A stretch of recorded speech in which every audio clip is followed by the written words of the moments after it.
I was just asking. I'm sorry. The words came out broken, as if Annie had to push each one through a tight space in her chest. Her hands shook so badly that the straps of her backpack trembled against her thin shoulders. She swallowed and tried again, her voice even smaller this time. I was just asking, she repeated. I'm sorry. I didn't mean to. I'm sorry. Ethan Cole stiffened. The sound of her apology hit him harder than the noise of the street. He took an instinctive step back, then another, as if the child in front of him had crossed an invisible line. His eyes moved over her quickly, too quickly, taking in her dark skin, her worn school clothes, the way she stood as though expecting to be scolded. Why are you apologizing? He asked. Annie flinched. The question wasn't loud, but it felt sharp. She tightened her grip on her backpack and shook her head slightly. I always do, she said, her words tangling. I didn't want to bother you. I was just asking. I'm sorry. Something about the repetition unsettled him. Children usually argued, or cried, or ignored you entirely. This one kept apologizing, as if it were a reflex she couldn't stop. What were you asking? Ethan pressed. Annie hesitated, then lifted her eyes just long enough to answer. If this is the last bus. Yes, he said. It is. She nodded quickly, relief flashing across her face before disappearing again. Thank you, she whispered. I'm sorry. That word again. Ethan exhaled slowly, irritation and confusion mixing together. His car had broken down less than an hour earlier. The taxi he'd ordered never showed. He was already late, already frustrated, already out of his carefully controlled routine. And now this, a shaking little girl apologizing to him as if she were guilty of something. You don't need to apologize for asking a question, he said. Annie didn't respond. She took a small step back, as if preparing to leave, even though there was nowhere to go. The bus hadn't arrived yet. She simply lowered her head, accepting his words without trusting them. Ethan watched her for a moment, a faint unease settling in his chest. Where are your parents? He asked. Her shoulders tensed. My mom's at work, she said quickly. I'm just going home. Alone? She nodded. How old are you? 6. He frowned. A 6-year-old alone at a bus stop after dark. His gaze sharpened, suspicion creeping in where concern should have been. Do you always wait here? He asked. This stop? Yes, sir. What school do you go to? Annie shifted her feet. Jefferson Elementary. And where exactly are you going? She hesitated again, fingers tightening. Maple Street. Ethan studied her carefully now. In his world, questions like these were routine. Due diligence. Verification. He didn't mean to sound harsh, but the tone crept in anyway. You know you shouldn't talk to strangers, he said. Annie nodded quickly. Yes, sir. I know. I'm sorry. That word again. Before he could respond, Ethan reached into his coat pocket, more out of habit than intention. He pulled out his wallet, flipping it open, as if grounding himself in something familiar might restore control. He slid out a business card and held it out toward her. My name is Ethan Cole, he said. I'm not a stranger to everyone. Brienne. Annie accepted the card with both hands, staring at the name without understanding it. She looked up at him, uncertain, then back at the card. As Ethan tucked the wallet away, it snagged on the lining of his coat. He adjusted it impatiently. The photograph slipped free and fell to the ground. It landed face up between them. Annie reacted before he did. She bent down and picked it up, careful not to crease it. Her eyes moved over the image and then stopped. 2 men stood side by side in the photo. They were younger, their clothes simpler, their smiles unguarded. One of them was clearly the man in front of her, though his face looked softer, less hard around the eyes. The other man made Annie's breath catch. Her heart began to race. The man beside Ethan was black. His smile was wide, familiar in a way that made her chest ache. She had seen that face before. She was sure of it. Annie looked up, confusion and urgency flooding her expression. Sir, she said, her voice suddenly faster, the apology forgotten. Who is this? Who is this man? Ethan froze. Annie didn't stop. He looks like my dad, she said, the words spilling out now. He looks just like him. My mom has a picture at home. She showed me. She said he worked all the time. She said he got sick because he worked too much." Ethan's mouth went dry.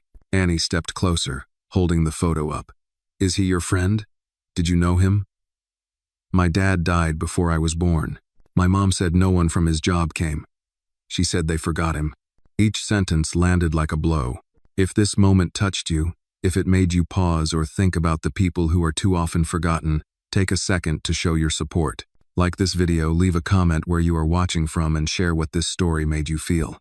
And if you believe stories like this deserve to be heard, subscribe to the channel so you do not miss the next one. Ethan stared at the photograph, his chest tightening until it hurt to breathe. The noise of the city faded into a dull hum. He knew that face. He had spent years trying not to think about it. His first partner, the man who had helped him build everything, the man who had been quietly erased when success arrived, the man whose name had not appeared in press releases or interviews or speeches. Annie watched his expression change and felt panic rise again. She had seen that look before. The look adults got when something went wrong. "I'm sorry," she whispered, the word returning instinctively. "I shouldn't have asked. I shouldn't have said anything. I'm really sorry." She held the photograph out to him with both hands, her head bowed, her body trembling. Ethan didn't take it. He couldn't move. In that moment, standing at a bus stop with a trembling child and a photograph from a buried past, Ethan Cole understood something with brutal clarity. This was not a misunderstanding. This was the truth, standing in front of him, asking questions he had avoided for 6 years, and it had found him at the exact moment he could no longer walk away. Ethan Cole stood there longer than he should have. The photograph hovered between them, held out in Annie's small, trembling hands, the edges already beginning to bend under the pressure of her grip. The streetlight above flickered once, briefly, but he barely noticed. His attention was locked onto the face he knew too well. The face he had spent 6 years training himself not to remember unless absolutely necessary. Daniel Wright. The name surfaced in his mind with cruel clarity, sharp enough to make his jaw tighten. Daniel had been there at the beginning. Before the glass offices, before the investors, before the word billionaire had ever been attached to Ethan's name. Back when success was an idea whispered late at night over cheap coffee and exhaustion. Ethan forced himself to breathe. Annie misread his silence instantly. I'm sorry," she said again, the words slipping out the way it always did when adults went quiet. "I shouldn't have said anything. I didn't mean to upset you." She tried to pull the photograph back, as if she could erase what she had already seen, already spoken. Ethan reacted without thinking. His hand closed gently but firmly over her wrist, stopping her movement. "Wait," he said. The word came out hoarse. Annie froze. Her eyes widened, fear flickering across her face. She didn't pull away, but her body stiffened, bracing itself. Ethan released her wrist immediately. The last thing he wanted was to scare her further. He took the photograph from her, his fingers brushing the edge she had worn soft with her grip. He looked down at it again, as if hoping the image might change if he stared long enough. It didn't. "Where did you say your mother works?" he asked. Annie hesitated. She cleans offices," she answered carefully. "At night." "Oh, which company?" "I don't know," she admitted. "She just says downtown." Ethan nodded slowly. "Downtown." Of course. The word carried 1,000 buildings, 1,000 stories, and more than enough places for people to disappear into work without ever being seen. "And your father," he said, choosing the words with care. "Your mother told you he worked too much?" Annie nodded. She said he was very smart, that he helped build something important. But he was always tired. She said he got sick, and then... Her voice faltered. "Then he didn't come home." Ethan closed his eyes briefly. The memory rose uninvited. Daniel slumped over his desk, coughing into his sleeve, waving off concern with a tired smile. "Just one more week. Just one more push. We're almost there." Ethan had believed him. He had needed to believe him. "Did your mother ever say his name?" Ethan asked. Annie looked up, surprised by the question. "Yes," she said softly. "Daniel, Water." The sound of it spoken aloud, in that small voice, struck Ethan like a blow to the chest. He turned away slightly, as if needing space to absorb the impact, then forced himself back. Annie was watching him closely now, her fear giving way to something else. Confusion, curiosity, the sense that she had stepped into something far bigger than herself. That man in the photo, Ethan said slowly, was my partner. Annie blinked. Partner? We worked together, he explained. We started a company. Her eyes widened. A big one? Yes, he said quietly. A very big one. She looked down at the photograph again, then back at him. My mom said the company forgot him. The honesty in her tone hurt more than accusation ever could. Ethan swallowed. Your mother was not wrong. The words felt heavy as he said them. He had spent years justifying what had happened, wrapping it in legal language and corporate necessity. Listening to a child reduce it to something so simple made those defenses feel hollow. Annie shifted her weight from one foot to the other. Did he do something bad? She asked. No, Ethan said immediately. He didn't. Then why didn't anyone come? Her voice was small but steady. When he died, Ethan had no answer that could satisfy her, or himself, because we were afraid. Because it was inconvenient. Because it was easier to move forward than to look back. He chose the closest truth instead. Because people sometimes choose silence, he said. Even when it's wrong. Annie absorbed this quietly. She hugged her backpack closer, a familiar gesture of self-protection. The bus still hadn't arrived. The street felt strangely suspended, as if the world itself were holding its breath. I didn't know he had a daughter, Ethan admitted. I didn't know about you. Annie looked up at him. He didn't know about me either, she said. Mom said she found out after. The weight of that settled between them, thick and unmoving. Ethan imagined Daniel's face if he had known. The pride, the shock, the way he would have worked even harder, not for the company, but for her. A distant rumble announced the bus approaching. Annie glanced down the road, then back at Ethan, uncertainty clouding her features again. I should go, she said softly. My mom worries if I'm late. Oh, Ethan nodded, though every instinct in him resisted letting the moment end so cleanly. Which stop do you get off at? She told him. It wasn't far. Close enough to be safe. Close enough that he could convince himself this was where his responsibility ended. The bus pulled up with a sigh of air and metal. The doors opened. Annie hesitated, then stepped forward. She paused at the bottom of the steps and turned back. Sir? She said. Yes? You're not mad, are you? The question undid him. No, Ethan said firmly. I'm not mad. She nodded, relieved, and climbed onto the bus. Ethan followed without fully deciding to. He took a seat across from her, the photograph still warm in his hand. Annie sat quietly, hands folded in her lap, watching the city slide past the window. For the first time in years, Ethan Cole felt the future shift beneath him, uncertain and unavoidable. The bus moved on, carrying them both toward consequences neither of them had chosen, but could no longer ignore. The bus rocked gently as it pulled away from the curb, the doors folding shut with a hiss that sounded final, almost decisive. Ethan remained standing for a second longer than necessary, as if unsure whether sitting would make what had just happened feel more real. Then he lowered himself into the seat across from Annie, the vinyl cold through his coat. The photograph was still in his hand. He hadn't realized he'd kept it until the bus was already moving, the city lights beginning to smear across the window. He looked down at it again, slower this time, forcing himself not to look away. Daniel's face stared back at him. Younger, thinner, alive in a way that no memory could fully capture.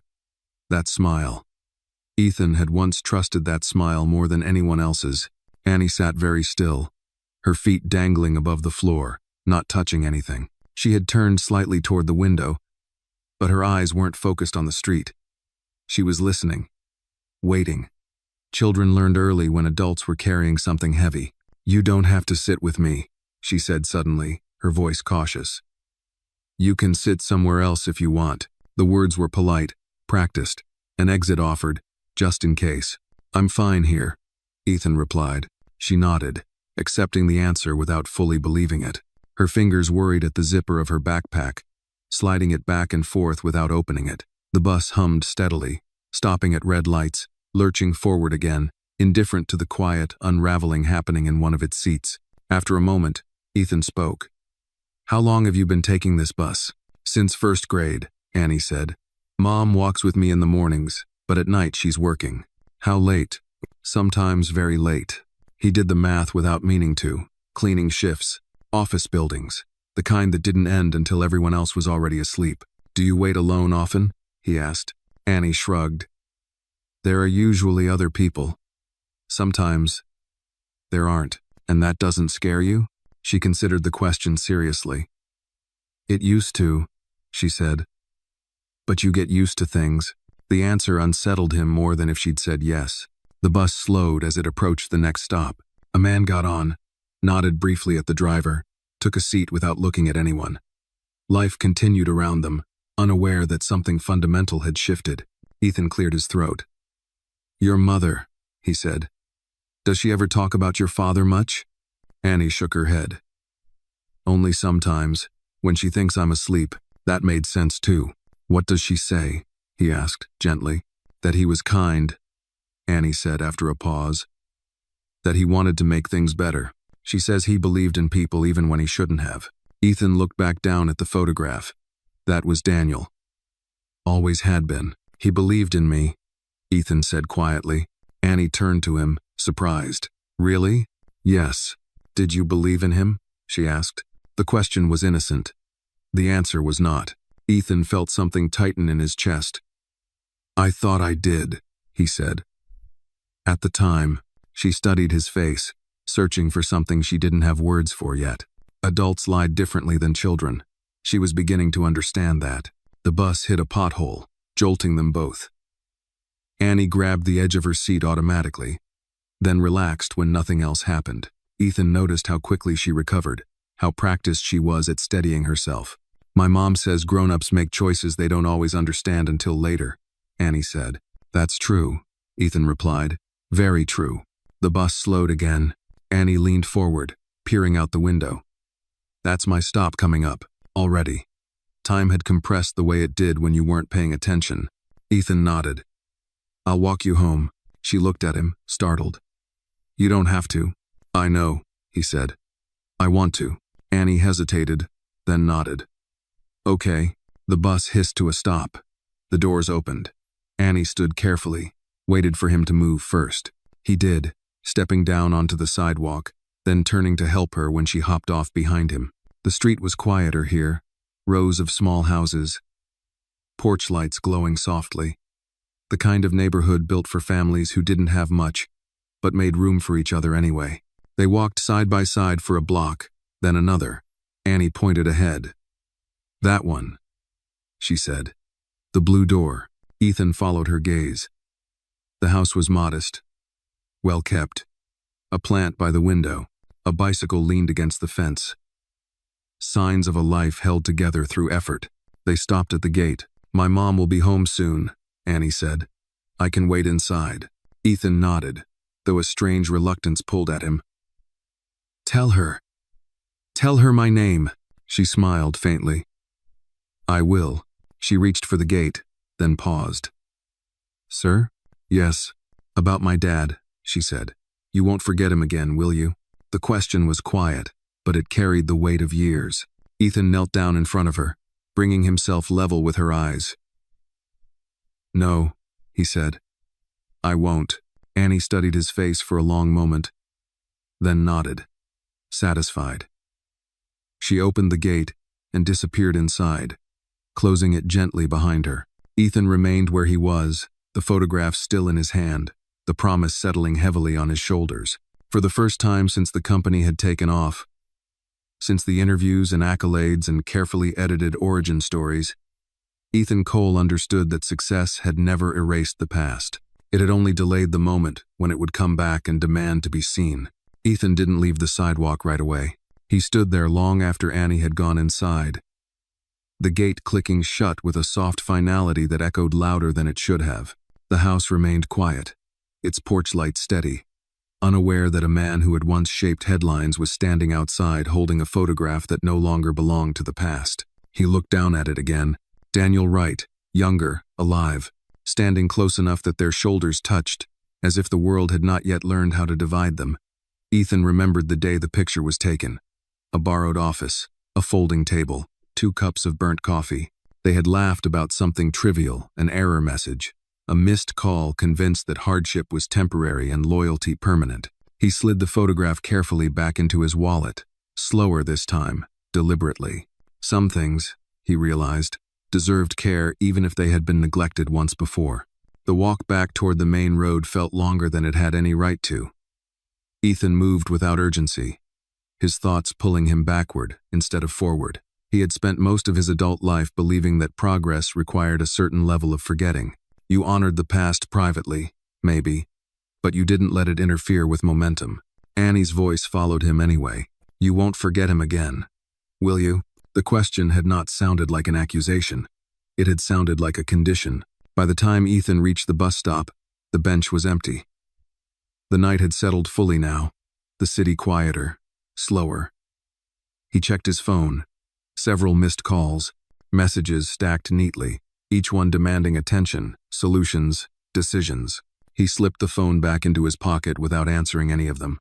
For the first time in years, he didn't feel behind. He sat on the bench and leaned forward, elbows on his knees, staring at the darkened street. Images rose unbidden. Daniel coughing into his sleeve, insisting it was nothing. Daniel waving off concern, promising to rest after the next milestone. Ethan agreeing, because it was easier than stopping everything to insist on care. We'll fix it later. Later had never come. A memory surfaced that Ethan had long tried to dull. The meeting where Daniel hadn't shown up. The assistant mentioning, almost casually, that Daniel was no longer involved. The relief that had followed clean lines, fewer complications, smoother investor conversations. Ethan had told himself it was necessary. He had told himself Daniel would land on his feet. He hadn't. Ethan stood abruptly, as if the bench itself had become unbearable. He began walking again, faster now, the way he did when he needed to think. The city absorbed him, street after street passing beneath his feet. Somewhere along the way, the careful distance he usually kept from his own memories collapsed. He saw Daniel's desk cleared out, the untouched mug, the jacket left behind. No goodbye. By the time Ethan reached his apartment building, his chest felt tight, his thoughts jagged. The doorman greeted him, offered a polite nod, asked if he'd had a long day. Yes, Ethan said, and meant something far more complicated than the question implied. Upstairs, the apartment was silent, immaculate, too clean, too controlled. Ethan set his coat down and stood in the center of the room, suddenly unsure what to do with his hands. He went to the kitchen, poured a glass of water, then left it untouched on the counter. He pulled his wallet out again and removed the photograph. This time, he placed it on the table. Under the bright apartment lights, the image felt even more fragile. He traced Daniel's outline with his eyes, stopping at the familiar curve of his smile.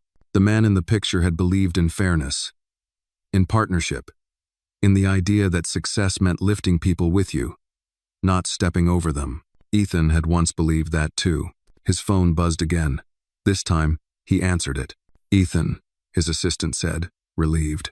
Where have you been? We need to finalize the— Cancel my morning, he interrupted. A pause. Everything? Yes. Another pause, longer this time. All right, she said carefully.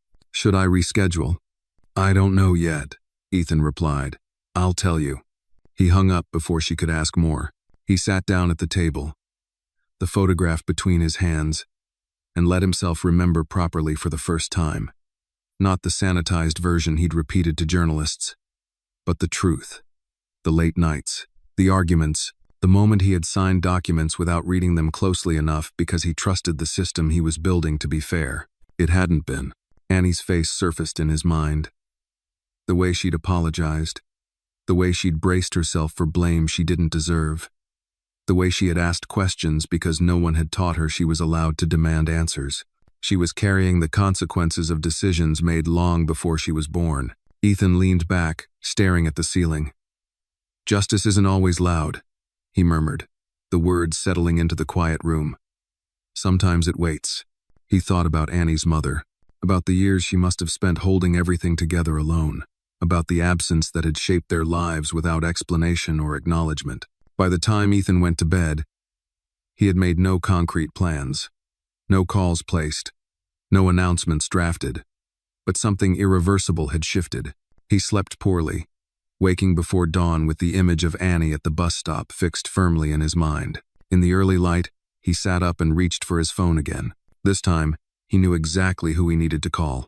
The call connected on the third ring. "Ethan?" The voice on the other end sounded cautious, as if it already sensed this would not be a routine conversation. "It's me," Ethan said. He was standing by the window of his apartment, dawn barely touching the tops of the buildings outside. He hadn't bothered turning on the lights. "I need you to pull something for me." There was a pause.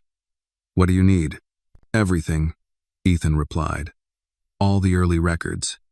Before the Series A funding, before the restructuring." Another pause, longer this time.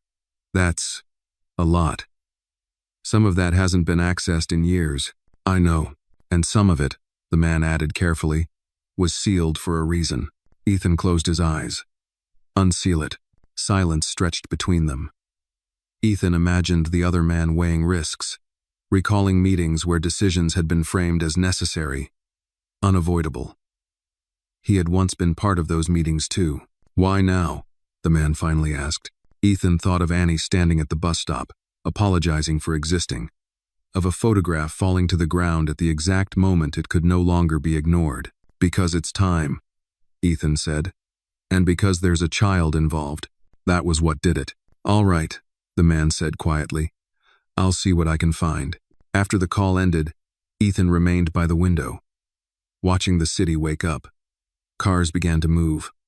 Lights flicked on in offices downtown. Somewhere, Annie's mother was probably getting ready for work, moving through her morning routine with the efficiency that came from having no margin for error. Ethan dressed slowly, deliberately, choosing clothes that didn't feel like armor. He skipped the suit, reached instead for a simple coat. When he left the apartment, the doorman looked at him in mild surprise. "Early start today, Mr. Cole?" "Something like that," Ethan replied. He didn't go to the office. Instead, he walked. The city at this hour felt different, less performative. Delivery trucks double-parked. A woman swept the front of her shop. A man walked his dog with a coffee balanced in one hand. These were the people who kept things running quietly, without recognition. Daniel had been one of them, Ethan realized. Not invisible, exactly, but easily overlooked once others learned how to look past him. By the time Ethan reached a small diner a few blocks from his building, he was cold and hungry in a way he hadn't felt in years. He slid into a booth and ordered coffee. Black. As he waited, he pulled the photograph out again, setting it on the table between the salt and pepper shakers. "Family?" the waitress asked casually as she poured his coffee. Ethan glanced down at the picture. "Something like that." She nodded, not pressing. People over 40 had learned when not to ask follow-up questions. He took a sip of coffee and let the bitterness ground him. His phone buzzed. A message, an address, a name. Attached were scanned documents, old contracts, internal memos, email threads from a time before the company's public image had solidified. Ethan scrolled slowly, his jaw tightening with each line. Language he recognized, language he had approved. Reassignment, compensation adjustment, health concerns noted. Daniel's name appeared again and again, each mention colder than the last. Ethan closed his eyes briefly. He had told himself it was mutual, that Daniel wanted out, that he'd been compensated fairly, that no one had been wronged, only redirected. The truth was messier and simpler. They had needed Daniel until they didn't. The waitress returned with his food. Eggs, toast, something warm and ordinary. Ethan ate mechanically, barely tasting it. His thoughts kept circling back to Annie, to the way she'd asked questions without understanding the danger they posed to people like him. When he finished, he left cash on the table and stood. Outside, the day had fully arrived. He checked the time. Annie would be in school now. The thought brought an unexpected tightness to his chest. A 6-year-old carrying a legacy of silence into a classroom where she would be expected to learn multiplication and spelling, as if the weight of unanswered questions didn't matter. Ethan pulled out his phone again and made another call. "This is Ethan Cole," he said when the line connected. "I need to speak to someone about a former employee." "Daniel Wright," the woman on the line typed. "Date of employment?" Ethan gave it. The years tasted strange in his mouth. "I see his file," she said after a moment. "What is the nature of your inquiry?" "I'm trying to locate his next of kin," Ethan replied, "and to review how his case was handled." There was a pause. "That may take some time." "I have time," Ethan said. He ended the call and stood there, the city moving around him, indifferent but alive. For the first time in a long while, Ethan Cole wasn't thinking about growth or profit or perception.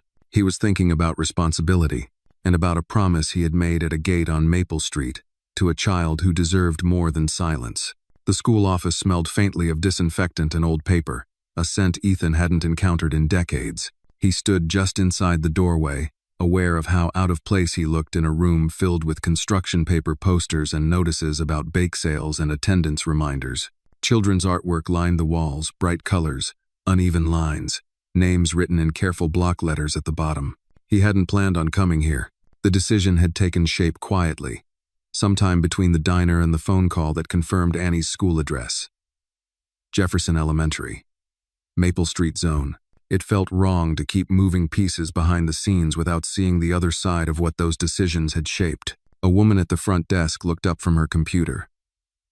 She was in her late 50s, glasses perched low on her nose, her expression neutral but attentive in the way only long experience could teach. "Can I help you?" she asked. "Yes," Ethan said.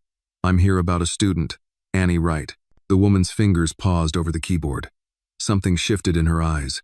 Not suspicion exactly, but caution. "And you are?" she asked. Ethan hesitated, then answered honestly. "A friend of the family."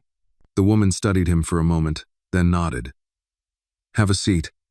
I'll let her teacher know." Quote. Ethan sat down on one of the small chairs lining the wall, the plastic pressing awkwardly against his legs. Around him, the muted sounds of a school day filtered through voices down the hall, a bell ringing somewhere distant, laughter quickly hushed by an adult's voice. It felt like a different world, one governed by rules that had nothing to do with market share or quarterly growth.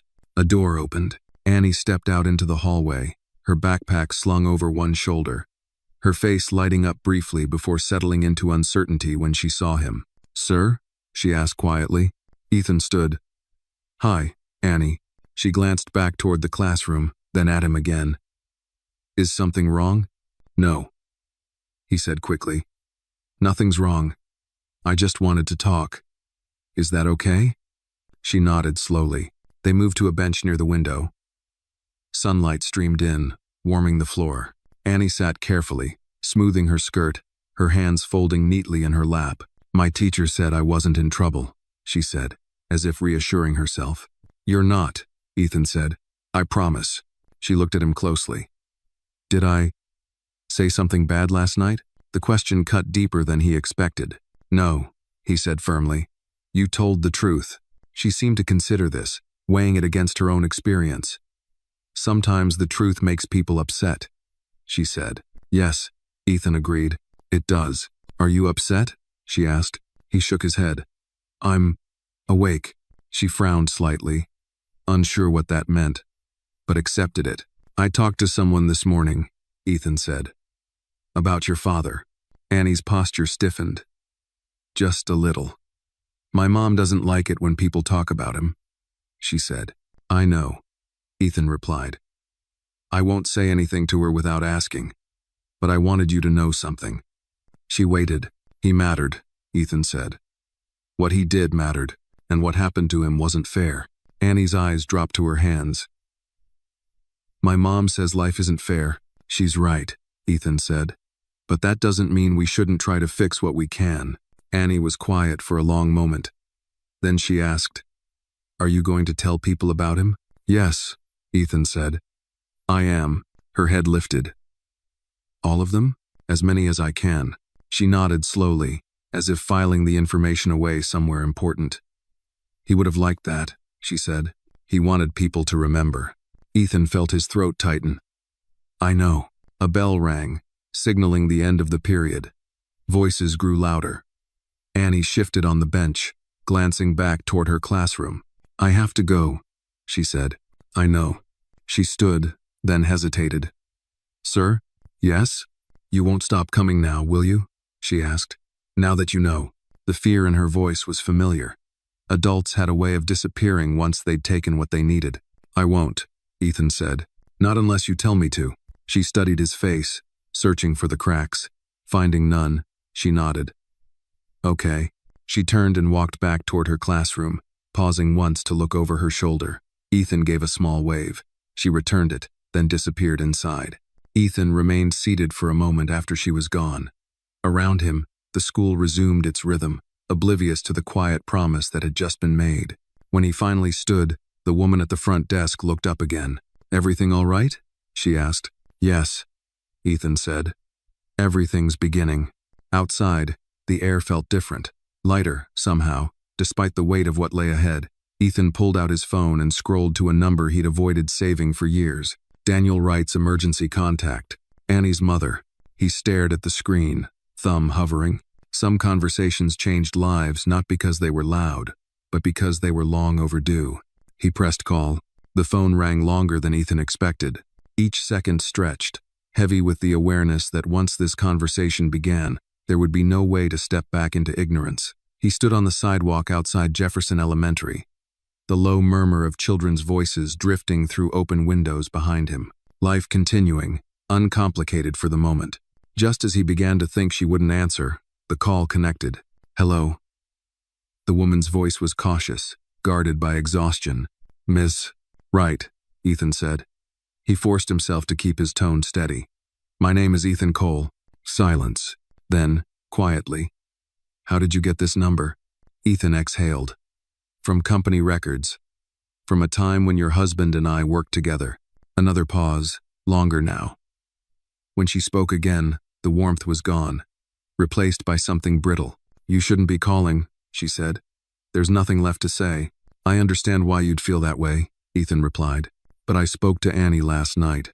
The sharp intake of breath on the other end told him everything. You spoke to my daughter? Her voice rose, fear threading through the anger. Why would you? Where did you see her? At the bus stop, he said quickly. She was waiting for the last bus. She's safe. She's at school right now. You had no right, she said, her words tight. You people never do. The accusation landed exactly where it belonged. You're right, Ethan said.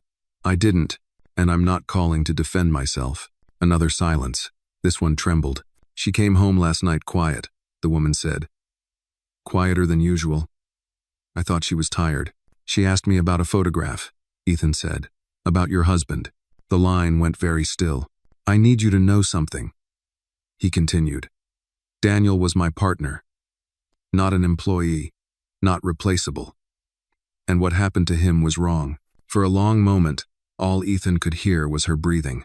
You don't get to say his name like that, she said finally. You don't get to decide when he mattered. I know, Ethan said. I should have said it 6 years ago. Her laugh was short and hollow. 6 years ago, he was coughing blood and still answering emails. 6 years ago, I was begging him to slow down while your company was celebrating. Ethan closed his eyes. When he died, she went on, voice shaking now. No one came. Not you. Not anyone. Annie was a baby. I buried him alone. Doke, I'm sorry, Ethan said, and this time the words carried no defense, no polish. I can't undo that, but I can acknowledge it. Publicly. Legally. In every way that matters. And why now? She asked sharply. Because you ran into my child by accident? Yes, Ethan said. Because she reminded me of the truth I buried. Another pause. When she spoke again, her voice was quieter, more tired than angry. Annie thinks her father was forgotten, she said. I've spent 6 years trying to protect her from that. I don't want him to be forgotten, Ethan replied. And I don't want her to grow up thinking she has to apologize for asking questions. That struck something. She does that. her mother said softly. The apologizing. I keep telling her she doesn't have to. She learned it somewhere, Ethan said. From watching how the world treats people like her. Silence returned. But it was different now. Less rigid. More uncertain. What do you want? She asked. I want to meet you, Ethan said. On your terms. I want to explain what I can. And I want to make things right. As much as that's possible. She didn't answer immediately. I don't trust you, she said finally. You shouldn't, Ethan replied. Not yet. A breath. A decision being weighed. All right, she said. We can talk. But this isn't about money. I know, Ethan said. It's about truth. They agreed on a time. A place not far from her apartment. Neutral ground. A cafe she knew well. When the call ended, Ethan lowered the phone slowly. His hand was unsteady. Inside the school, a bell rang. Recess, maybe. Or lunch. Somewhere in that building, Annie was laughing or listening or learning, unaware that two adults were standing at the edge of a conversation that would reshape her understanding of where she came from. Ethan leaned against the low brick wall and stared at the pavement. For years, he had told himself that progress required sacrifice, that some losses were unavoidable, that the past could not be allowed to slow the future. But standing there, he understood something with painful clarity. The past didn't slow you down. It waited, and when it returned, it asked for everything you owed. The cafe sat on the corner of a narrow side street. The kind of place people chose because it didn't try too hard to be anything else. A faded awning, a chalkboard menu, a bell above the door that rang softly when someone came in. Ethan arrived 10 minutes early and took a seat near the window, his back to the wall. Old habit. Control the room. He ordered coffee and waited. When the door opened again, he knew it was her before he saw her face. She moved carefully, as if the world had taught her not to rush.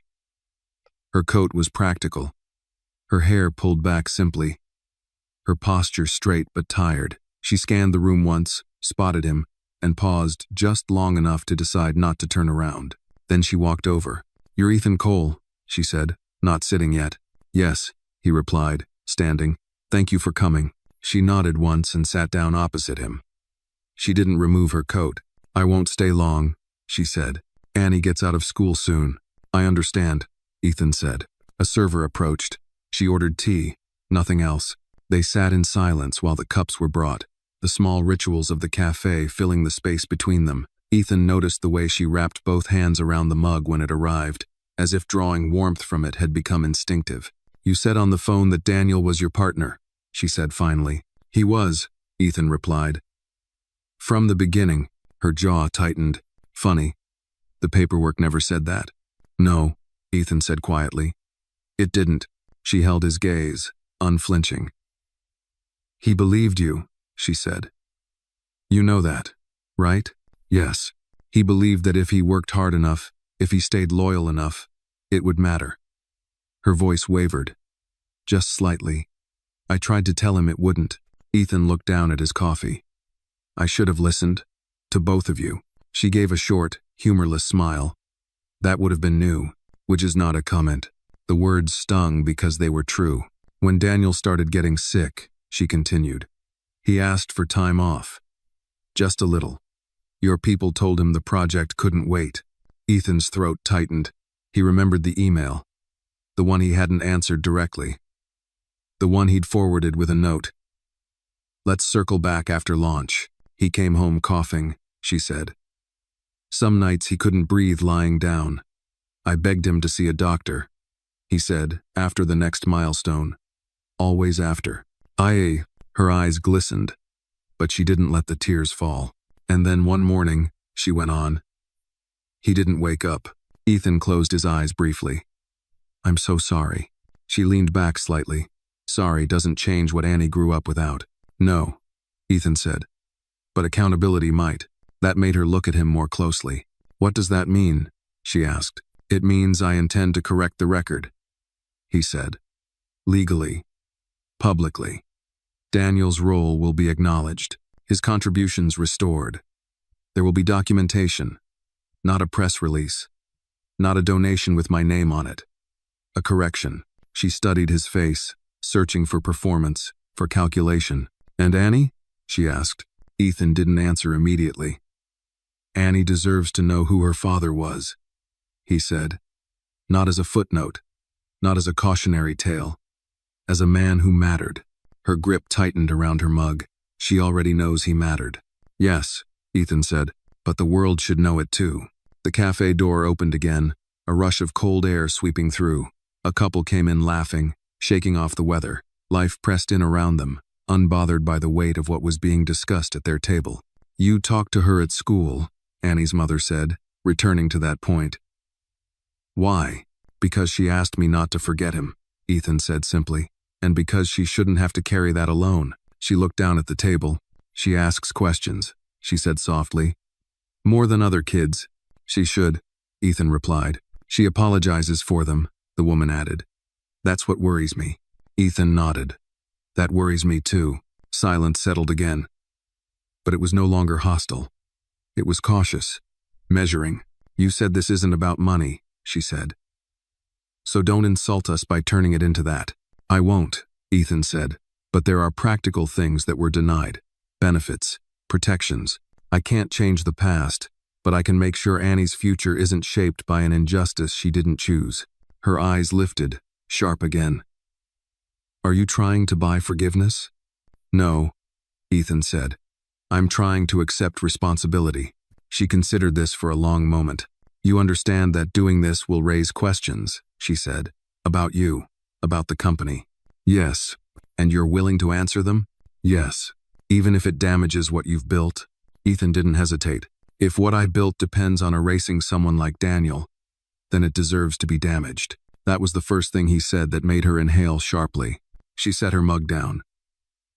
"Annie doesn't need another man making promises," she said. "She's had enough of those."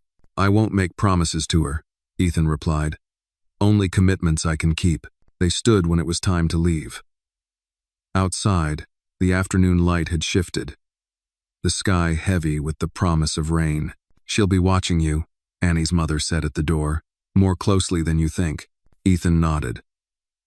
"I hope so." She paused, then added quietly, "Daniel would have wanted her to ask questions." "I know," Ethan said. "That's why I'm listening now." She turned and walked away down the street, shoulders squared, carrying years of grief that had never been given room to rest. Ethan remained where he was, the weight of the conversation settling fully into place. This wasn't reconciliation. It was the beginning of reckoning. The rain started just as Ethan reached his car. At first it was light, almost polite, a mist that barely darkened the pavement. By the time he pulled into traffic, it had grown heavier. The kind of steady downpour that blurred streetlights and softened the sharp edges of the city. He welcomed it. Rain had a way of making everything quieter, as if the world itself needed a moment to think. He didn't turn on the radio. Instead, he let the silence fill the car, broken only by the rhythmic sweep of the wipers and the low hum of the engine. His mind replayed the conversation at the cafe, not in fragments but whole, each word carrying its own weight. Annie's mother had not yelled. She had not begged. She had simply told the truth, and somehow that felt harder to carry than anger ever could. By the time Ethan reached his apartment, he knew one thing with certainty. Whatever came next could not be managed the way he managed everything else. He left his coat on, rainwater dripping onto the marble floor, and went straight to his desk.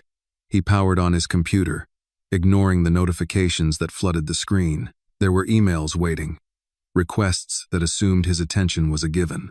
He closed them all without opening a single one. Instead, he opened a new document. At the top, he typed a name, Daniel Wright.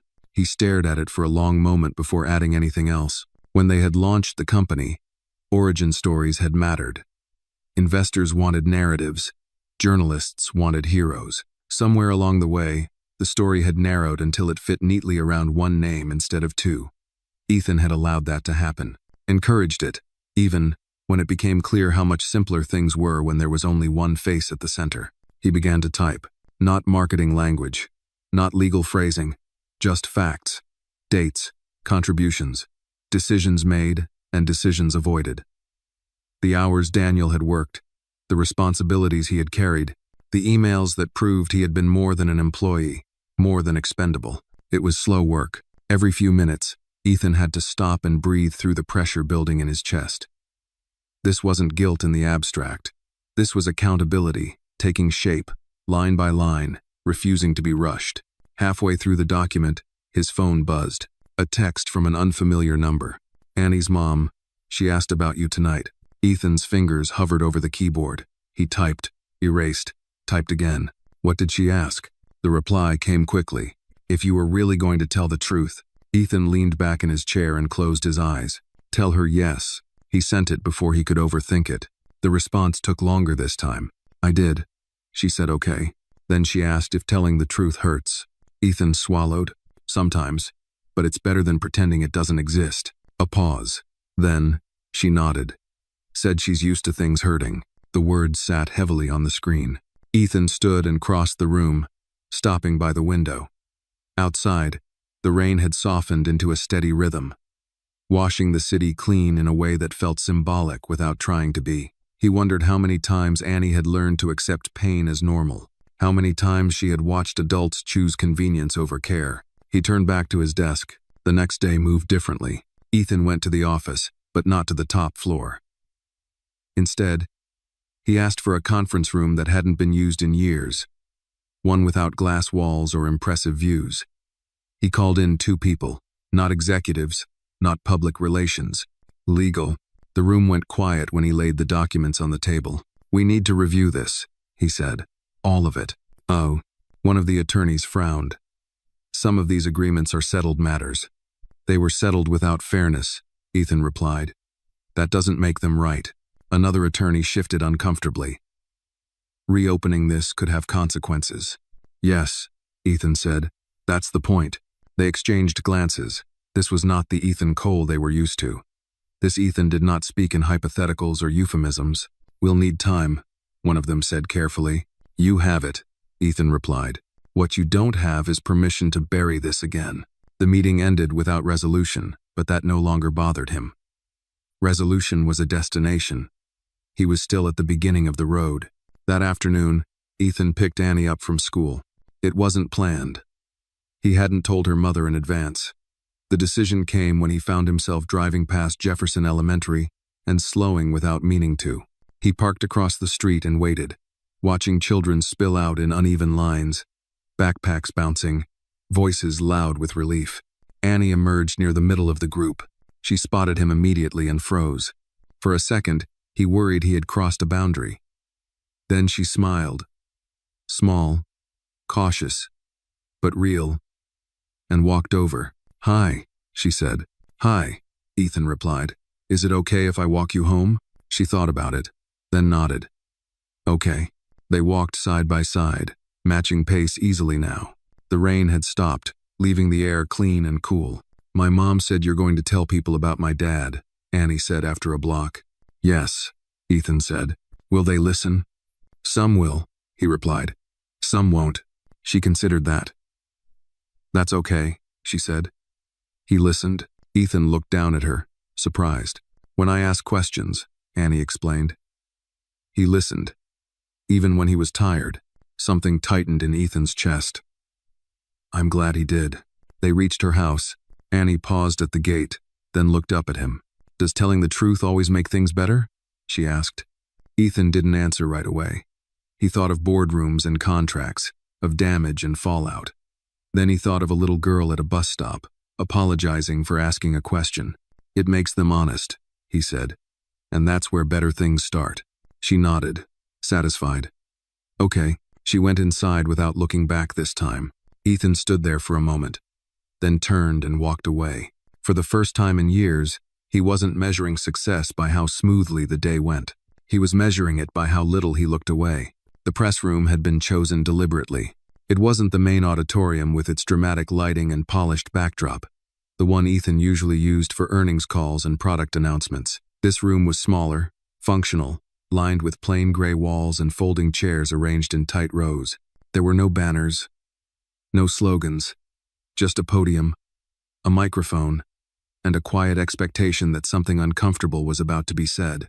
Ethan stood just outside the door, listening to the low murmur inside. Reporters clearing their throats, chairs scraping the floor.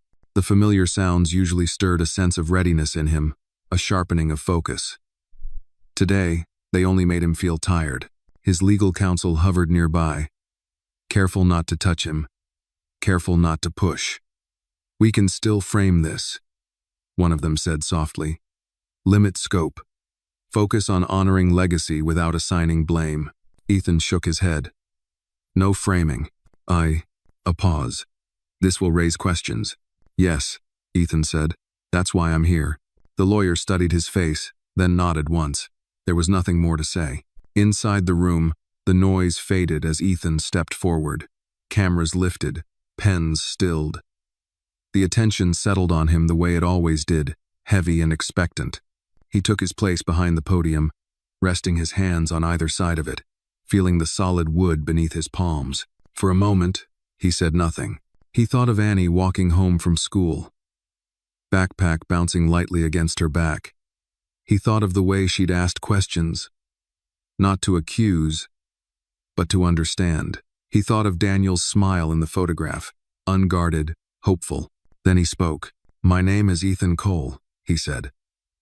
"Most of you know me as the founder and CEO of Cole Systems." A few heads nodded. Pens resumed moving. "I've called this press conference to correct the public record." That got their attention.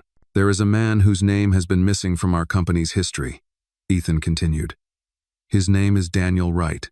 He was not an early employee. He was not a consultant. He was my partner." A ripple moved through the room.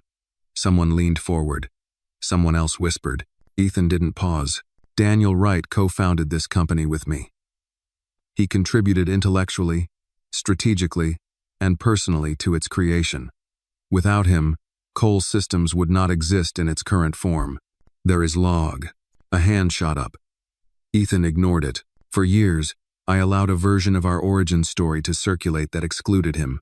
That exclusion was wrong." The word hung in the air, stark and unsoftened. "I want to be clear," Ethan said. "This is not a misunderstanding. This was not an oversight. This was a failure of responsibility. Mine." Cameras clicked faster now. The murmurs grew louder. When Daniel became ill, the company did not support him as it should have. When he died, his absence was treated as an inconvenience rather than a loss. Someone called out, "Are you saying the company is at fault?" Ethan met the reporter's gaze. "I am saying I am at fault." Silence fell, dense and disbelieving. "I cannot undo what happened," Ethan went on, "but I can acknowledge it. I can correct the record. And I can take steps to ensure that what happened to Daniel Wright does not happen again." Denver. He stepped back from the podium slightly, signaling that this was not a performance, not a climax crafted for applause. "Effective immediately," he said. "Daniel Wright will be formally recognized as a co-founder in all company records. His contributions will be documented publicly and permanently. A review of internal policies regarding employee health, workload, and accountability is already underway, overseen by an independent board." A reporter stood. "Why now?" Ethan answered without hesitation. "Because a child asked a question." The room stilled again, this time in confusion. "A child?" someone echoed. "Yes," Ethan said. "Daniel Wright's daughter." There it was. The truth laid bare, without flourish. "She deserves to grow up knowing who her father was," Ethan continued. "Not as a footnote, not as a cautionary tale, but as a man whose work mattered." Another voice cut in. "Is this about legal exposure?" Ethan shook his head. "If it were, I would be saying much less." A few uneasy laughs rippled through the room, then died quickly. "This is about responsibility," Ethan said, "and about the cost of silence." He stepped away from the podium then, signaling the end. Questions erupted immediately, overlapping, insistent. He didn't answer them. He had said what needed to be said. Outside, the sky was overcast, the air cool against his face. Ethan stood on the steps for a moment, letting the noise wash over him. He felt no relief, no sense of completion, only the quiet certainty that something irreversible had been set in motion. His phone buzzed. Annie's mom. She saw the news. Ethan typed back slowly. "How is she?" The reply came after a moment. She didn't say anything at first. Then she asked if her dad was brave. Ethan closed his eyes. He was. A pause. Then another message. She said she's glad you listened. Ethan slipped the phone back into his pocket and looked up at the city. The headlines would come. The analysis. The criticism. He knew how that machine worked. What he didn't know, what he was only beginning to learn, was how to live with the truth once it had been spoken. Somewhere, Annie was watching the world adjust around a story that had once been erased. And for the first time, Ethan Cole wasn't trying to control the outcome. He was trying to deserve it. The fallout arrived faster than Ethan expected. By the time he reached his apartment that evening, his phone was vibrating almost continuously, lighting up with messages from people who hadn't spoken to him in years, and others who spoke to him every day but had suddenly discovered urgency. Board members, former partners, journalists who had missed the press conference and were now scrambling to catch up. He set the phone face down on the counter and didn't look at it. The apartment felt different now. Less like a refuge and more like a place where echoes lingered. Ethan poured himself a glass of water and drank it slowly, grounding himself in the simple act. He had spent his career anticipating reactions, modeling outcomes, preparing statements that left as little room for surprise as possible. This time, he had chosen not to. He sat at the table and opened his laptop. The document titled Daniel Wright was still there. Longer now. Heavier with detail. He scrolled through it, stopping at a section he had added that morning. A timeline of decisions made during the company's first major expansion. Reading it now, after the press conference, felt different. The facts hadn't changed, but his relationship to them had. There was a knock at the door. Ethan stiffened. He wasn't expecting anyone. He considered ignoring it, then stood and crossed the room. When he opened the door, he found his sister standing in the hallway, her coat still on, her expression tight with concern. "You should have called," she said. "So should you," Ethan replied. She stepped inside without waiting for an invitation. "Do you have any idea what you just did?" "Yes," Ethan said. "I told the truth." She turned to face him fully. "You exposed the company. Yourself. You gave them everything." "I gave them what was already theirs," he said. She shook her head. "You always do this. You decide something is right, and you burn everything else down around it." Ethan didn't argue. This needed to be said. "Did it?" she asked. "Or did you just feel guilty?" The question hung between them. "I felt responsible," Ethan said finally. "There's a difference." She looked at him closely, searching for the brother she thought she knew. "You've changed." "Yes," Ethan replied. "I hope so." She exhaled sharply, running a hand through her hair. "People are scared," she said. "Investors. Staff. They're asking what else they don't know." "That's fair," Ethan said. "They should ask." She studied him for a moment longer, then nodded once. "You're serious about this?" "I am." She left not long after, shaking her head but not angry, concerned. Later that night, his phone buzzed again. This time, he looked. "Annie's mom. She wants to talk to you." Ethan's fingers paused over the screen. "Now?" Another message followed almost immediately. "She's having trouble sleeping." Ethan didn't hesitate. "I'm on my way." The drive to Maple Street felt different than it had before. Less tentative, more deliberate. When he reached the house, the porch light was on. A quiet beacon. Annie's mother opened the door before he knocked. "She's in her room," she said. She heard my phone go off and knew. Ethan nodded. "Thank you for calling me." She stepped aside to let him in. Annie's room was small but carefully arranged. A single bed, a bookshelf with worn paperbacks, drawings taped to the wall, crayon houses, stick figures holding hands. Annie sat on the edge of the bed, knees pulled up, her arms wrapped around them. She looked up when Ethan entered. "You said his name," she said. "Yes," Ethan replied, lowering himself into the chair across from her. "On TV," she added. "Yes, ever." She studied his face, serious in the way only children could be when something mattered deeply. "Did you tell them he was my dad?" "I did," Ethan said. "Did you say he was good?" Ethan felt his throat tighten. "I said he mattered, and that what happened to him wasn't fair." Annie nodded slowly. "That's good." She was quiet for a moment, then asked, Are people mad at you? Yes, Ethan said honestly. Some are. She considered that. That's okay, she said. Sometimes people get mad when they don't want to hear things. He smiled faintly. You're right. Annie shifted on the bed. My mom cried, she said. Not like when she's sad. Like when something hurts, but also doesn't. Ethan glanced toward the doorway, where her mother stood listening, eyes bright. I didn't want to make anyone cry, he said softly. I think she cried because someone remembered, Annie said. That undid him more than any headline could have. Can I ask you something? Annie said. Yes, Ethan replied. If my dad was your partner, she said slowly, does that mean you were his friend? Ethan hesitated, then answered. Yes, I was. Then why didn't you help him when he was sick? The question was gentle, unaccusing, and devastating. Ethan took a breath. Because I thought I could fix it later, he said. And I was wrong.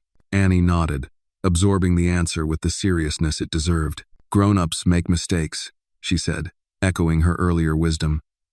But they're supposed to say sorry. Yes, Ethan said. They are. I think you did, she said. Her eyes finally softened, the tension easing just a little. I'm glad you listened, Annie added, even if it was late. So am I, Ethan said. He stood to leave a few minutes later, the room quieter now, calmer. At the door, Annie stopped him. Mr. Cole? Yes? You can keep telling the truth, she said. I'll be brave. What is 9? Ethan nodded, the promise settling into him with quiet weight. I know you will. Outside, the night was still. The city hadn't changed, not really, but somewhere inside it, a story had been corrected, and a child was sleeping a little easier because of it. Ethan walked to his car with a strange sense of peace. The reckoning was far from over, but for the first time, it felt like it was moving in the right direction. The company didn't fall apart the way people predicted. It trembled, yes. Meetings ran longer, hallways filled with lowered voices and careful phrasing, but the building still stood. And so did the people inside it, people who had grown accustomed to certainty and now had to live with questions instead. Ethan arrived early the next morning and walked the floors instead of taking the elevator straight to the executive level. He passed cubicles where young engineers typed furiously, paused near conference rooms where managers argued in hushed tones, and noticed how often conversations stopped when he drew near. Not out of fear exactly, but recalibration. People were adjusting their understanding of who he was. At one desk, a man in his late 40s looked up and met Ethan's eyes without flinching. He nodded once. Not admiration. Not approval. Recognition. That mattered more. The board meeting that afternoon was tense but controlled. Charts were presented, risks outlined, legal exposure quantified down to decimals and bullet points. Ethan listened without interrupting, hands folded, posture steady. When it was his turn to speak, he didn't reference the numbers. This company was built on innovation, he said. But innovation without integrity is just speed. And speed eventually crashes. One board member cleared his throat. We're concerned about morale. 1, 2. So am I, Ethan replied. That's why this matters. Another leaned forward. You've created uncertainty. No, Ethan said calmly. I've revealed it. Silence followed. Not agreement, but acceptance.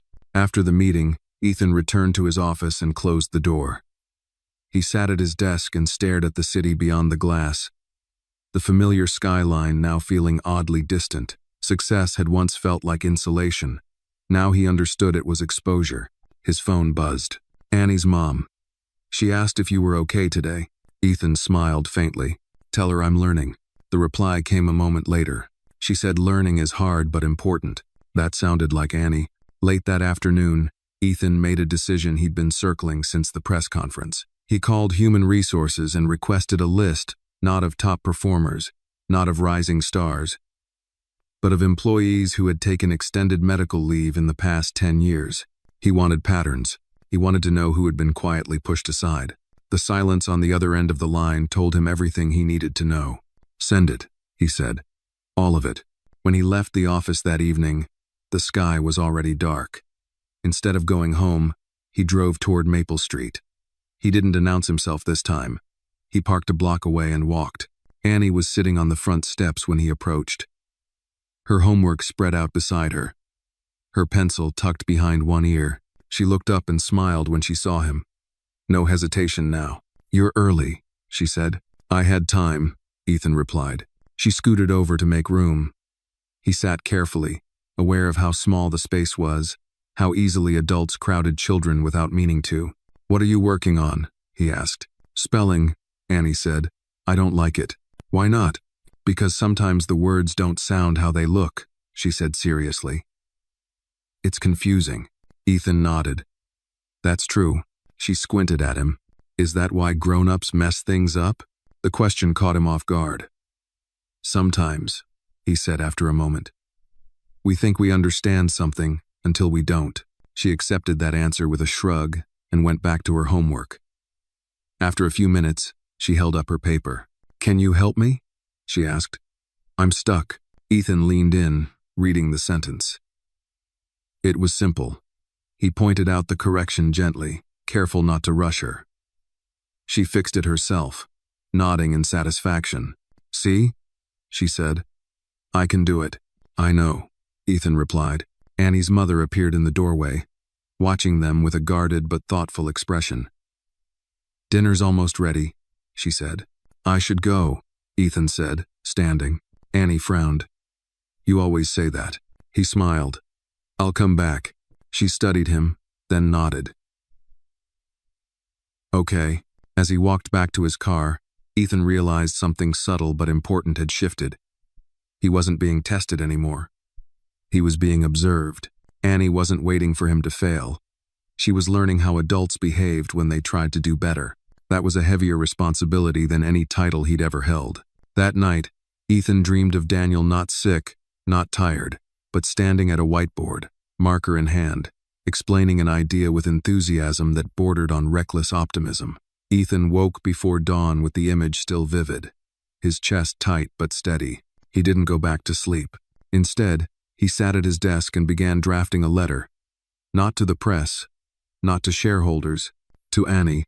He wrote about her father, about the nights they worked late, about the arguments and the laughter, about the man Daniel had been before the company changed them both. He wrote carefully, knowing the words might be read years from now, when she was old enough to understand their full weight. When he finished, he folded the letter and placed it in an envelope. He didn't seal it yet. Some truths, he had learned, were best delivered with patience. As the sun rose, Ethan felt something he hadn't felt in a long time. Not relief, purpose. The letter sat on Ethan's desk for 3 days before he delivered it. Not because he doubted what he'd written, but because he understood now that timing mattered. Annie had learned patience out of necessity. He was still learning it by choice. Each morning, he glanced at the envelope before leaving for work, its weight unchanged, its presence quietly insistent. On the 4th day, he drove to Maple Street just before dusk. Annie was in the yard, chalk dust smudged across her fingers, a half-finished hopscotch grid stretching unevenly along the sidewalk. She looked up when she heard the car door close and broke into a grin that reached her eyes. "You came back," she said, as if confirming a hypothesis. "I said I would," Ethan replied. She nodded, satisfied, and hopped the last square before jogging over. "I made it to 9 today," she announced. "10's hard." "10 usually is," he said. Annie's mother appeared at the doorway, wiping her hands on a towel. She paused when she saw Ethan, then stepped aside to let him approach. The guardedness was still there, but it had softened into watchfulness rather than resistance. "I brought something," Ethan said. He held out the envelope, careful not to rush the moment.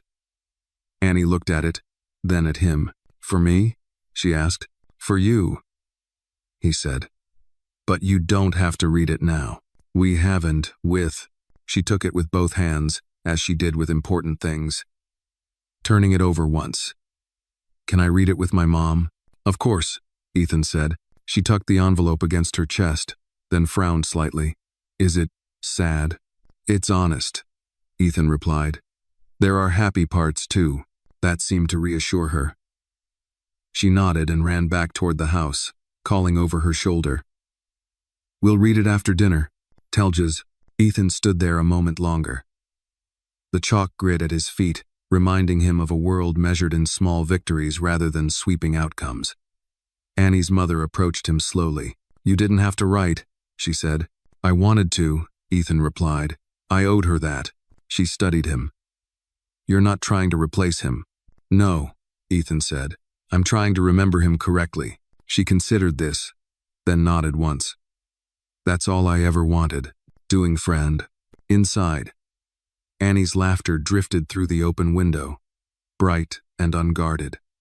Ethan felt a tightness in his chest that had nothing to do with regret and everything to do with resolve. At work, the weeks that followed were difficult. The independent review uncovered more than Ethan had anticipated. Cases like Daniel's, different in detail but identical in outcome. Employees who had burned out quietly. Illnesses accommodated too late. Departures framed as mutual when they hadn't been. Each file added weight to the choice he'd made, but it also sharpened his purpose. He didn't delegate the apologies. He called people himself. Some accepted the call. Some didn't. Some were angry. Some were simply tired. He listened anyway, resisting the urge to explain, to contextualize, to soften what had happened. Listening, he was learning, was a form of repair. One evening, after a particularly long day, Ethan returned home to find a drawing taped to his door. It showed 3 figures, one tall, one medium, one small. They were holding hands beneath a crooked sun. At the bottom, in careful letters, Annie had written, "My dad, me, and you." Listening, Ethan leaned his forehead briefly against the doorframe, breathing through the unexpected sting behind his eyes. He placed the drawing on his desk beside the photograph. The 2 images, past and present, did not cancel each other out. They coexisted, and in that coexistence, something new took shape. At school, Annie changed in small but noticeable ways. Her teacher mentioned it to her mother first, then to Ethan when he stopped by one afternoon. "She's raising her hand more," the teacher said. "She still hesitates sometimes, but she doesn't apologize when she speaks anymore." Ethan smiled. "That's good." "It is," the teacher agreed. "She asks thoughtful questions." That night, Annie told him herself while they sat on the front steps. "I asked why the moon doesn't fall," she said proudly. "And?" Ethan asked. "They said gravity," she replied. "But I think it's also because it wants to stay." He laughed softly. "I like that answer." She leaned back against the step. "My mom read me your letter again," she said. "The part where my dad fixed the whiteboard marker with tape." "He did," Ethan said. "Every time." "He sounds funny," Annie said. "He was," Ethan replied. "And kind, and stubborn." "Teen." She nodded, absorbing the complexity. "I think I have that too." "You do," Ethan said. One Saturday morning, Annie surprised him. "Can I come with you?" she asked, standing by the door with her jacket half-zipped. "To where?" Ethan asked. "To your work," she said. "I want to see where my dad worked." Ethan hesitated. Not because he didn't want her there, but because he understood the weight of what she was asking. "Yes," he said finally, "if you want." The building felt different with Annie beside him. She walked slowly, reading signs, touching the cool glass walls, absorbing a space that had once belonged to her father without ever knowing her. Ethan introduced her not as a symbol or a story, but simply as Daniel's daughter. People responded in different ways. Some were awkward, some were reverent. One older engineer knelt to her level and said, "Your dad taught me how to think when things broke." Annie beamed. "He taught me that too," she said, though she couldn't remember it happening. They stood together in the early workspace where the company had begun, now preserved as a quiet archive. Ethan watched Annie trace the edge of a desk with her fingers, her expression thoughtful. "He would have liked this," she said. "I think so," Ethan replied. As they left, Annie took his hand without hesitation. It wasn't a claim, it was trust. That night, as Ethan drove her home, he realized something fundamental had shifted.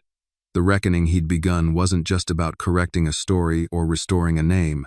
It was about learning how to be present without trying to own the outcome.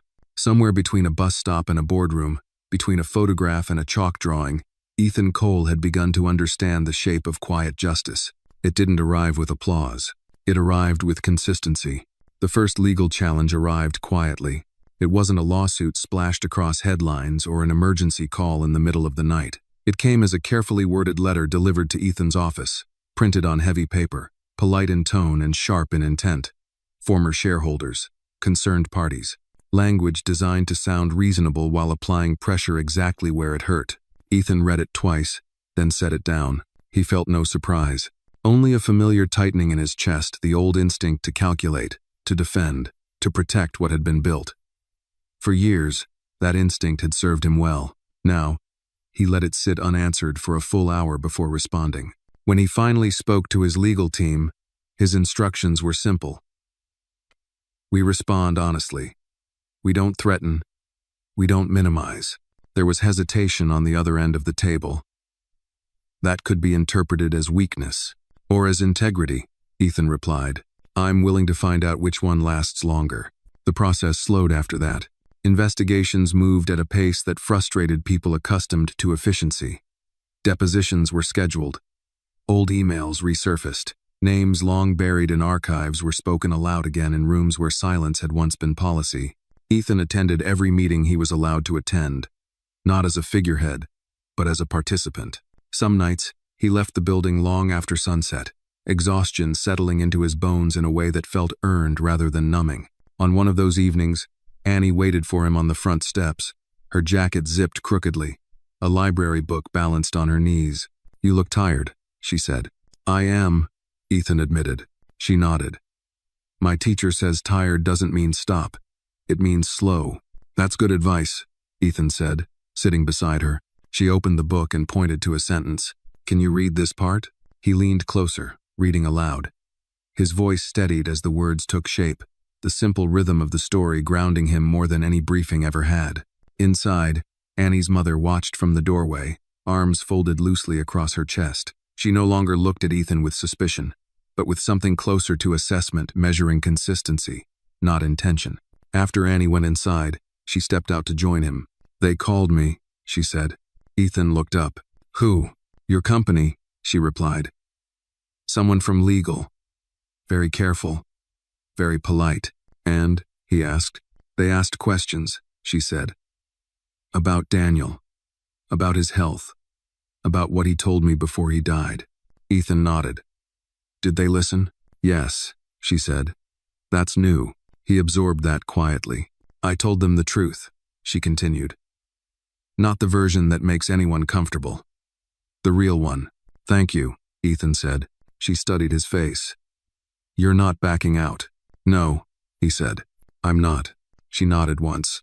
Then neither am I. The months that followed reshaped routines. Ethan stopped measuring his days by wins and losses and started measuring them by follow-through. Calls returned. Meetings attended, promises kept, even when no one was watching. Especially then. Annie noticed the change before anyone else. You don't rush anymore, she told him one afternoon as they walked home from school. You used to walk faster. He smiled faintly. I'm learning where I'm actually going. She considered this. That's smart. At school, Annie was assigned a project.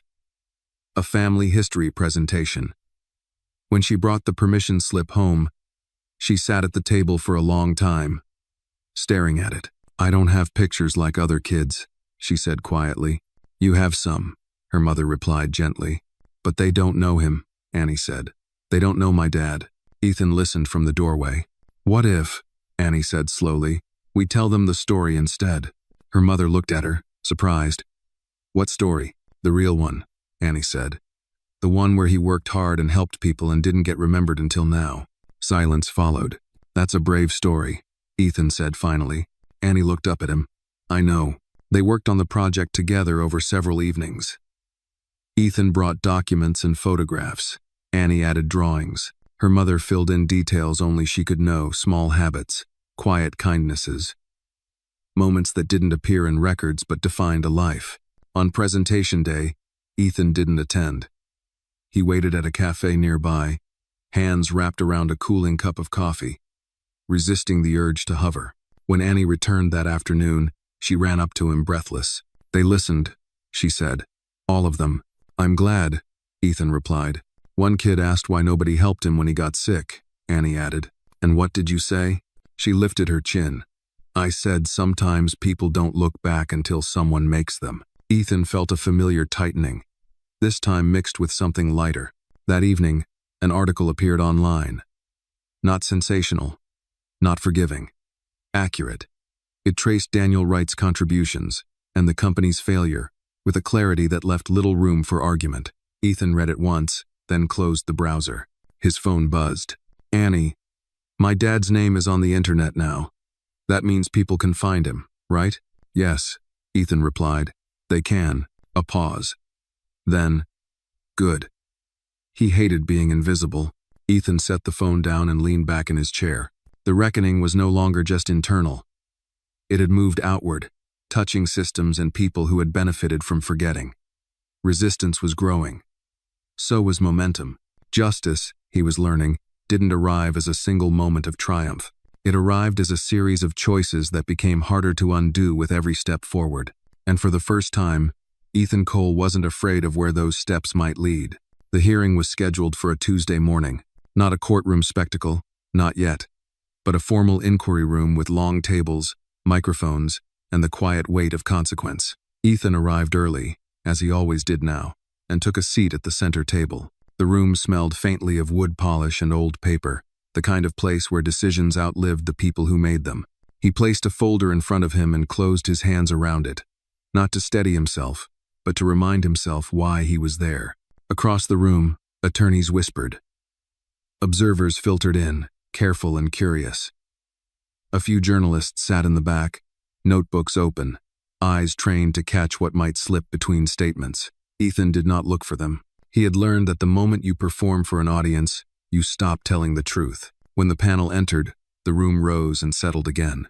The chairwoman adjusted her glasses and glanced down at her notes. Mr. Cole, she said, you understand the purpose of today's proceedings. Yes, Ethan replied. You are here regarding your company's handling of a former co-founder, Daniel Wright. Yes. And you are prepared to answer questions under oath. Yes. The oath was administered. The microphone light blinked on. The first questions were procedural. Dates, titles, organizational structures. Ethan answered calmly, precisely, resisting the old instinct to frame his responses in a way that minimized exposure. When a question demanded context, he gave it. When it demanded accountability, he didn't deflect. Then the tone shifted. Mr. Cole, the chairwoman said. Why was Mr. Wright's role altered in company records after his illness? Ethan felt the familiar tightening in his chest, the echo of meetings where that decision had been rationalized into inevitability. Because we prioritized momentum over care, he said.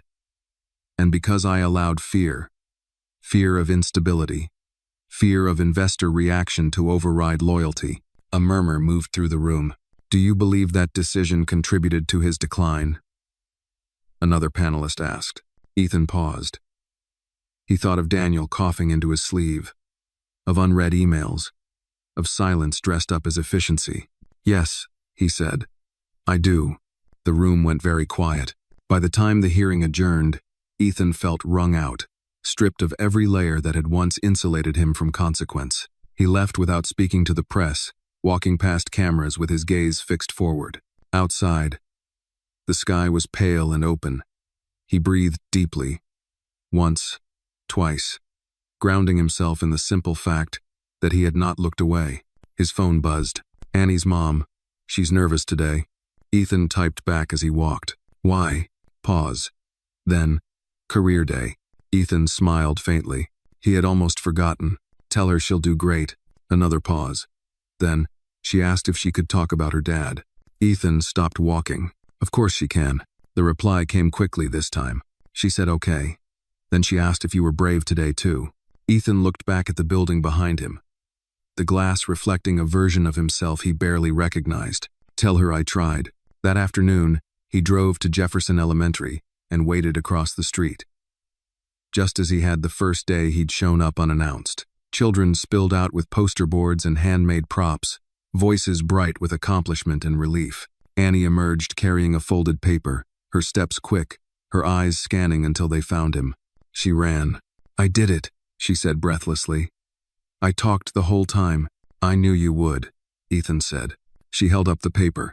On it, in careful handwriting, were 3 words at the top. My dad, Daniel. I told them he helped build something, Annie said. And that sometimes people forget. But that forgetting isn't the same as not mattering. Ethan crouched to her level. That's exactly right. She frowned, thinking. One kid asked why you didn't help him. Ethan didn't flinch. What did you say? I said you should have, she replied. And that you know that now. He nodded. That's fair, I said. She studied his face, searching for disappointment. Finding none, she relaxed. Can we get ice cream? She asked. Yes, Ethan said. We can. They sat on a bench outside the shop. Paper cups melting too quickly in the warm afternoon. Annie ate carefully, concentrating on not letting it drip. Ethan watched her with a quiet awareness that this ordinary moment was part of the repair too. Do you think my dad would be proud? She asked suddenly. Ethan didn't answer immediately. He chose his words with the care they deserved. I think he would be proud of you, he said. And I think he would expect me to keep going. She nodded, satisfied. Good. That evening, Ethan received an email from the panel, a request for additional documentation, more interviews to come. The road ahead remained long and uncertain. He replied with a single line. I'm available. Later, as night settled over the city, Ethan sat at his desk and opened the folder one last time. He added a final note to the document bearing Daniel's name. Truth acknowledged, process ongoing, responsibility accepted. He closed the file and leaned back, exhaustion settling into him like a familiar companion rather than an enemy. Outside, the city hummed, indifferent and alive. Somewhere down the street, a child slept knowing her father's name had been spoken aloud. Somewhere else, systems were shifting, slowly, because someone had chosen not to look away. Justice, Ethan understood now, was not a destination. It was a practice. The ruling did not come with ceremony. No gavel struck. No crowd gathered. It arrived as an email marked formal determination, its language careful, measured, almost understated for something that carried so much weight. Ethan read it alone in his office, the city stretching out beyond the window, unchanged and unconcerned. The panel acknowledged failures, systemic ones, leadership ones. His name appeared more than once, not as a symbol, but as a person accountable for decisions made and deferred. The company was required to amend records permanently, establish restitution funds, and submit to ongoing oversight. There were no criminal charges, no dramatic punishment. Just a clear, public acknowledgement of wrongdoing and a mandate to repair what could still be repaired. Ethan exhaled slowly. It wasn't absolution. It wasn't absolving. It was something quieter and harder. Responsibility that didn't end with a signature. He forwarded the determination to the board with a short note. We proceed. Some replied immediately. Others waited. A few never responded at all. That, too, was a form of truth. That evening, Ethan drove to Maple Street without calling ahead. The porch light was on, and Annie's bicycle lay tipped over in the grass where she'd left it. He knocked once, then waited. Annie answered the door herself. You came, she said, smiling. I did, Ethan replied. She stepped aside to let him in, already turning toward the living room. Mom's making soup, the good kind. Annie's mother looked up from the kitchen when Ethan entered. There was something different in her expression tonight. Less tension, more gravity. It came through? She asked. Yes, Ethan said. She nodded. I read it. Our Devenant. They sat at the table together, steam rising from their bowls, the simple domesticity of the moment grounding them all. Annie ate quietly at first, then looked up. Did they believe you? She asked. Yes, Ethan said. They did. Did they believe my dad mattered? She pressed. He met her eyes. Yes, they said it out loud. Annie nodded, absorbing this with the seriousness it deserved. Good. After dinner, Annie disappeared into her room and returned holding a small shoebox. She placed it carefully on the table between them. My mom kept things, she said. From before. Inside were photographs, letters, a watch with a cracked face, the strap worn thin. Ethan picked up a folded piece of paper and recognized Daniel's handwriting immediately. The sight of it tightened something deep in his chest. "He wrote that when he was sick," Annie said. "Mom said he didn't want me to read it until I was older." Ethan said it back gently. "That was wise." Annie looked at him. "Do you think he knew?" "Knew what?" Ethan asked. "That he wouldn't be forgotten," she said. Ethan considered the question carefully. "I think he hoped," he said. "And I think hope is a kind of knowing." She seemed satisfied with that. Later, as Ethan prepared to leave, Annie stopped him at the door. "Mr. Cole?" she said. "Yes, when I grow up," she said slowly. "I don't want to say sorry all the time." Ethan crouched to her level. "You don't have to," he said. "You never did. Was not go." She smiled, a small but steady smile. "I know." Outside, the air was cool, the street quiet. Ethan stood for a moment before getting into his car, listening to the ordinary sounds of a neighborhood settling into night. Somewhere inside that house, a child was growing up with a clearer understanding of her father and of herself. At work, the changes took root slowly. New policies meant nothing without culture to support them, and culture resisted mandates. Ethan learned to stay present through discomfort, to accept criticism without deflecting it, to let others lead where his voice had once dominated. Some employees left, others stayed and spoke more freely than they ever had before. One afternoon, an older engineer stopped Ethan in the hallway. "I worked with Daniel," the man said quietly. "Back when things were different." Ethan nodded. "I know." The man hesitated, then added, "Thank you for saying his name." End quote. Ethan felt the familiar tightening, followed by something steadier. "I should have said it sooner." "Yes," the man agreed, "but you said it."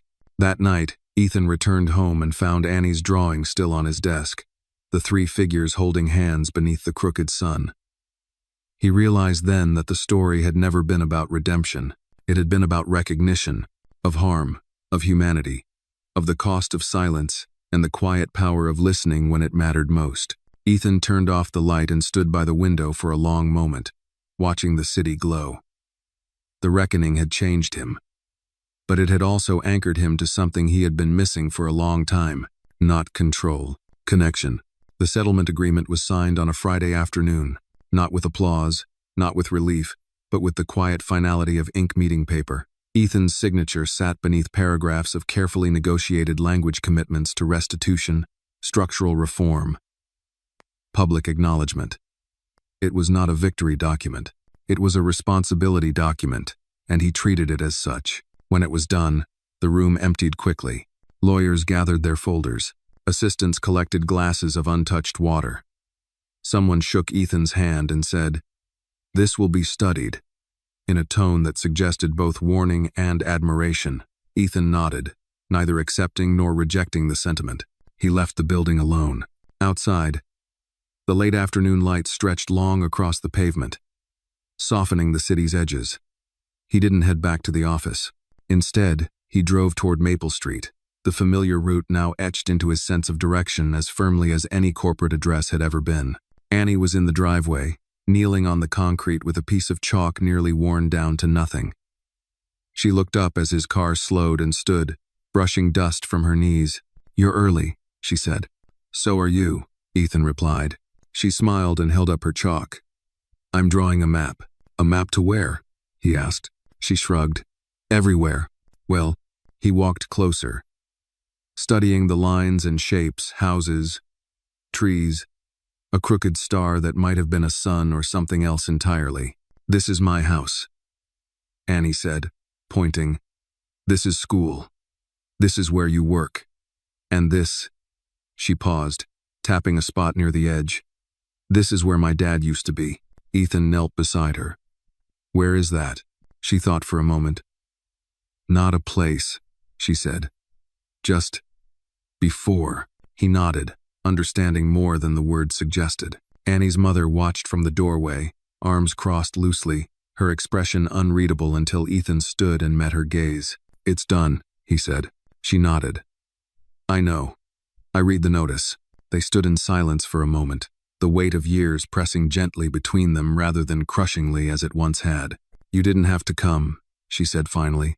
"I wanted to," Ethan replied. Annie looked between them. "Is it over?" she asked. Ethan considered the question carefully. "The part where people pretended nothing happened is over," he said. "The part where we remember that keeps going." She accepted that answer with a nod. Okay. That evening, they ate together nothing special. Just pasta and bread. The kind of meal built from habit rather than celebration. Annie talked about school, about a science project involving seeds and soil. Ethan listened, really listened, the way he had learned to do. After dinner, Annie disappeared into her room and returned holding something wrapped in tissue paper. "This is for you," she said, holding it out. Ethan took it gently and unwrapped it to reveal the cracked watch from the shoebox. "You don't have to," he began. "I want to," Annie said.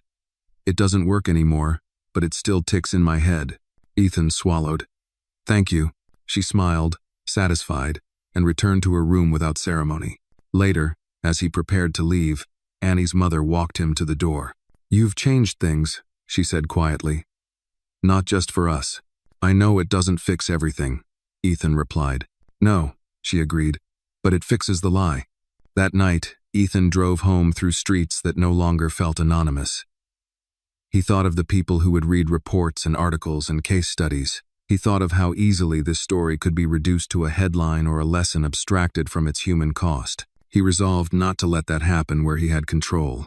In the weeks that followed, Ethan stepped down as CEO, not in disgrace, not under pressure, but deliberately, publicly, with a statement that was brief and unembellished.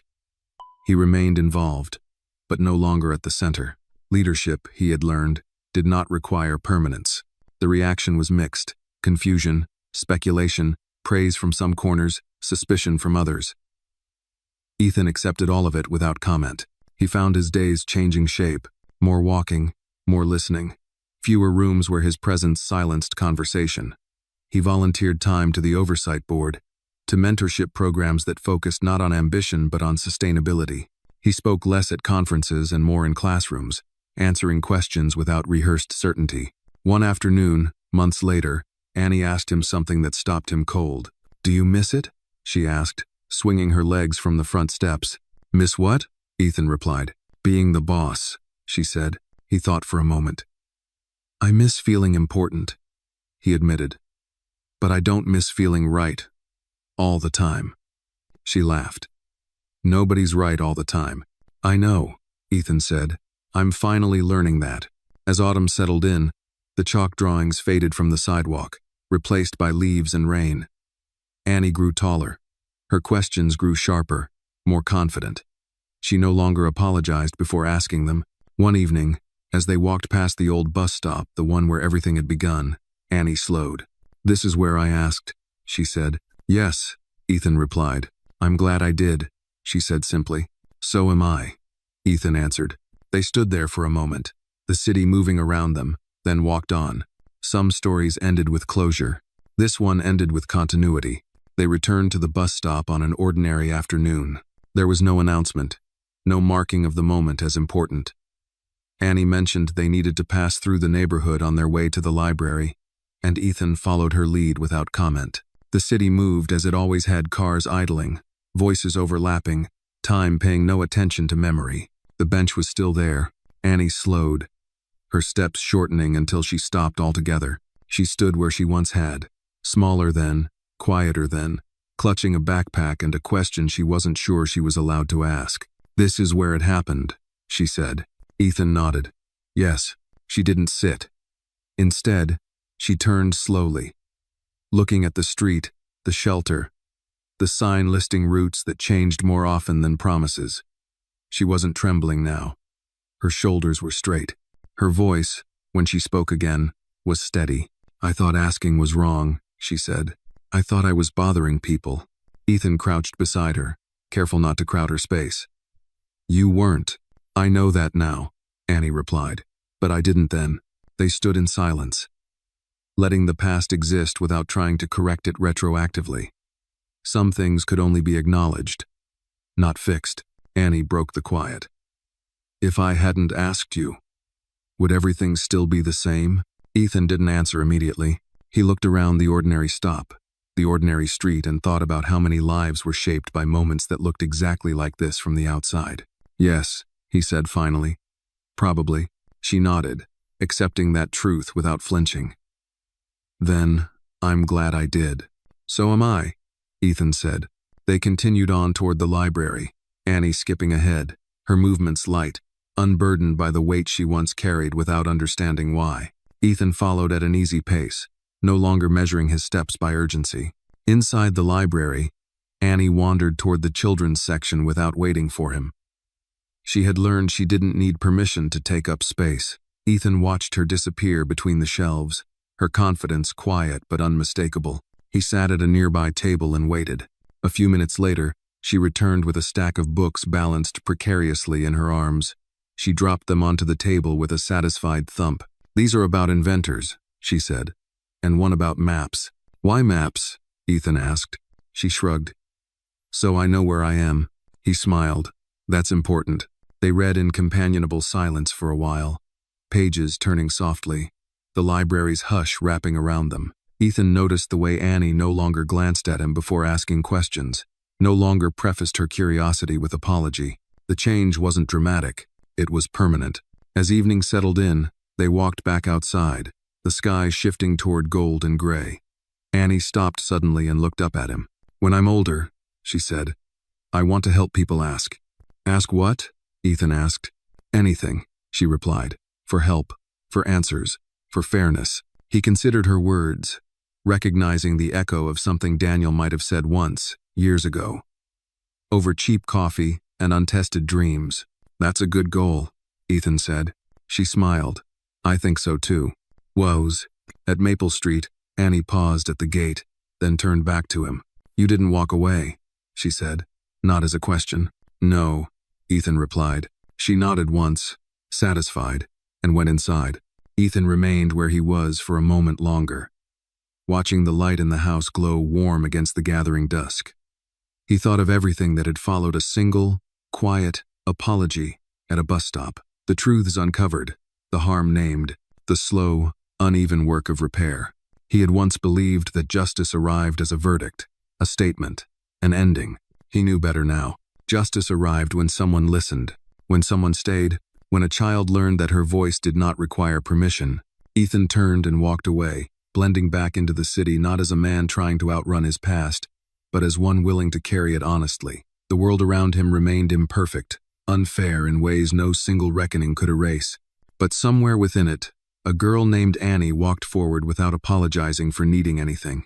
And that, Ethan knew, was where change truly began.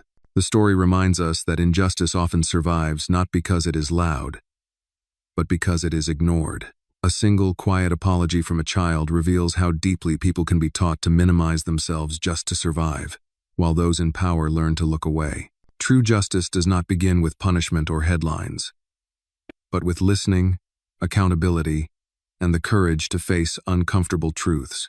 When someone chooses to stop walking past pain and instead takes responsibility, even late, they can change not only their own life, but restore dignity to those who were silenced. Asking for help is not weakness, and answering that call is where real humanity begins. This video is a work of fiction created with the assistance of artificial intelligence. All characters, events, and situations are not real and do not represent any actual people or true stories. The content is intended for storytelling and emotional illustration only.